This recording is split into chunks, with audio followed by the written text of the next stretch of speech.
Recently I came across with this quote by Paulo Coelho which said, "One day or day one." And the moment I read that quote, my aspirations, my dream just flashed back. And that was the moment when I realized that it's fucking high time and it's either now or it's never.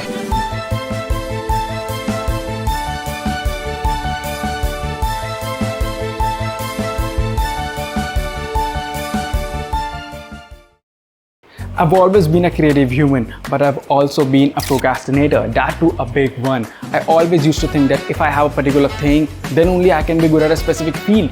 For an instance, I always wanted to make YouTube videos, but I always used to think that if I have a good camera or a good mic or even a small drone, because I love to shoot travel videos, which you might see in future, then only I can be good at YouTube. But I've been wrong the entire time. You know what? Your dreams of becoming the future version of yourself can only be achieved one day if you start your day one. So sit back and let's dive into the pool of procrastination.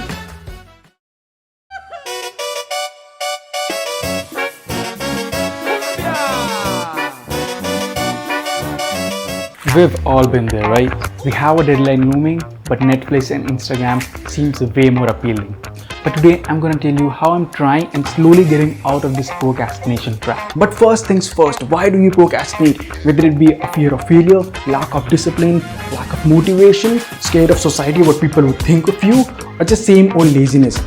Finding the reason why do you procrastinate solves half of the battle.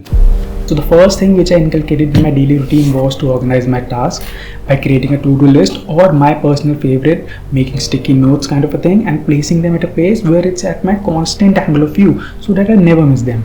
Okay, for me it was my gaming setup and my closet. Why planning your day prior helps a lot, because it helps you to avoid being at a state where you think of what should you do next and eventually end up scrolling any social media platform. The second habit which I applied in my routine was what I learned from a book known as Atomic Habits by James Clear, in which he says that how tiny, or what he terms as atomic habits, can, maybe small at first, but can be the building blocks of a remarkable result.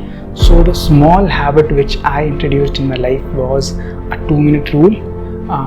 For an example, if a task takes less than 2 minutes to complete it, do it right away. And trust me, it is a magical productivity booster. The third habit is what I call slicing a big task into smaller tasks. For an example, in childhood, do you remember when we used to get a big word to pronounce, but we couldn't able to pronounce it because it was so big, so we used to break it down into smaller words and try to pronounce it easily.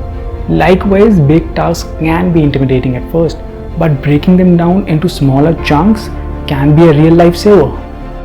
Try to create a positive, productive workspace around you which is clean, distraction free. Turn your notifications of your phone off or put it on a silent mode, which will help you, avoid those distractions and keep you get moving towards your goal. Also, in the end of the day, if you complete most of your tasks, don't forget to reward yourself. Celebrate that victory no matter how small it is. Also, visualize your success. How would you feel like if you've achieved that position you've always dreamed of? And there you have it, my fellow procrastinators. I'm also not all healed up to this procrastination germ in me, but I'm glad I'm trying and I'm a step forward in it. And I want you guys to start your day one, no matter how small, how creepy and how scary it looks at first. But start your day one and you'll achieve your goal in no time. Also, let's end this video with a positive quote by Charles Dickens which says, "Procrastination is a thief of time. Let's call him."